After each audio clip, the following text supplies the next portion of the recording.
Assalamualaikum warahmatullahi wabarakatuh. Kembali lagi bersama saya Muhammad Fajar Dalan. Di sini saya akan menjelaskan sistem keuangan internasional.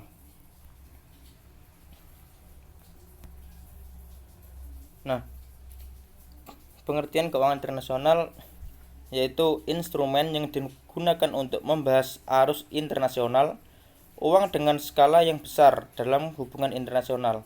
Ini terjadi banyak problem-problem yang menyangkut permasalahan keuangan global yang dipengaruhi oleh ekonomi politik sehingga memerlukan perhatian lebih khusus terhadap permasalahan tersebut.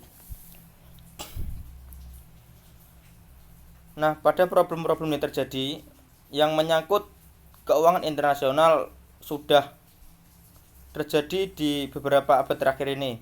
Masalah tersebut timbul dikarenakan terdapat kepentingan-kepentingan dari tiap-tiap negara di dunia, sehingga menyebabkan permasalahan yang bersifat global. Pemerintah terus berusaha mencari cara yang efisien untuk mengatur dan menentukan kelancaran dari arus keuangan internasional.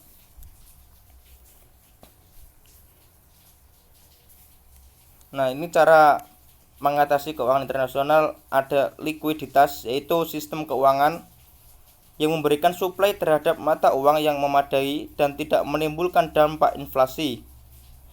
Membuat penyesuaian, membuat metode untuk menyelesaikan permasalahan terhadap ketidakseimbangan neraca pembayaran sehingga dapat menjamin likuiditas keuangan. Yang kedua, peraturan. Setiap permasalahan harus dapat diselesaikan dengan sistem keuangan internasional yang beroperasi secara efisien dan terintegrasi terhadap perekonomian dunia. Setiap rezim dan sistem keuangan internasional suatu negara bergantung pada peraturan dan tatanan politik yang berlaku dalam negara tersebut. Karena sistem moneter internasional berpengaruh terhadap kepentingan suatu negara dan terdapat timbal balik berupa usaha dari negara yang mencoba untuk memengaruhi sistem yang berlaku. Yang ketiga, kepercayaan. Dalam hal ini, negara harus bertanggung jawab dan dapat dipercaya dalam menciptakan arus keuangan global yang stabil, mengatur laju peredaran mata uang dan menghindarkan dari dampak buruk inflasi.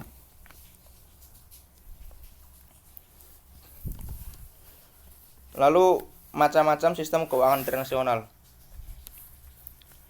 Yang pertama, fixed exchange rate atau kurs tetap, yaitu pemerintah harus dapat menjaga nilai mata uang pada tingkat yang ditetapkan membeli atau menjual valuta asing.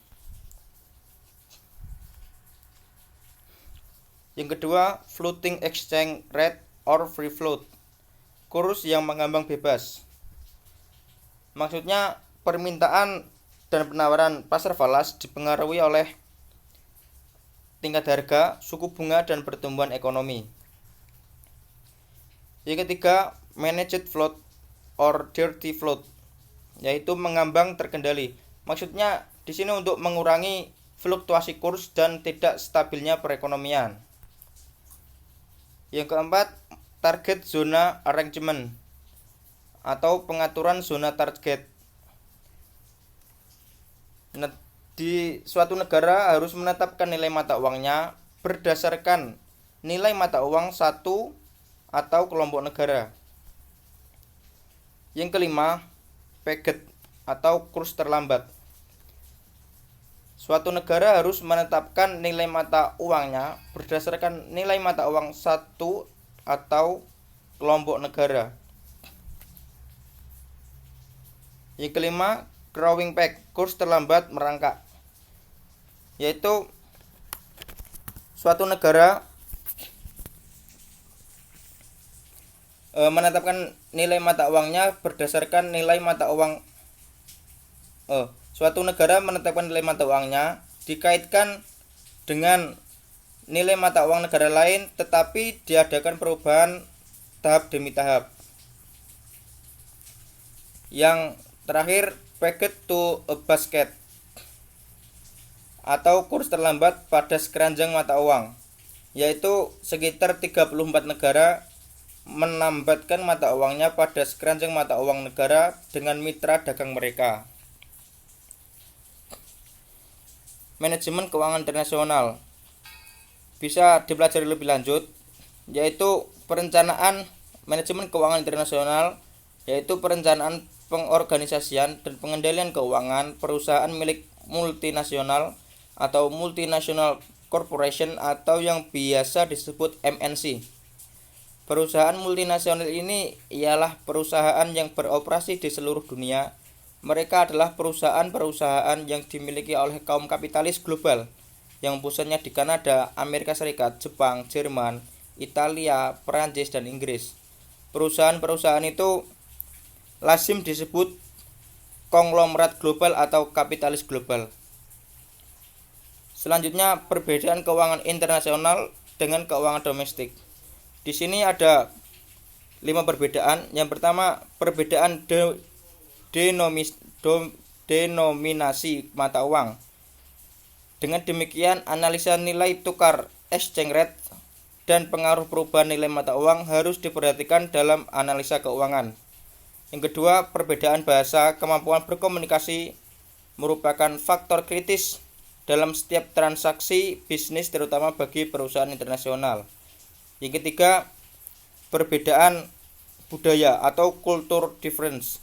Setiap negara memiliki budaya yang unik dan sangat berpengaruh dalam sistem nilai dan peranan bisnis dalam masyarakat.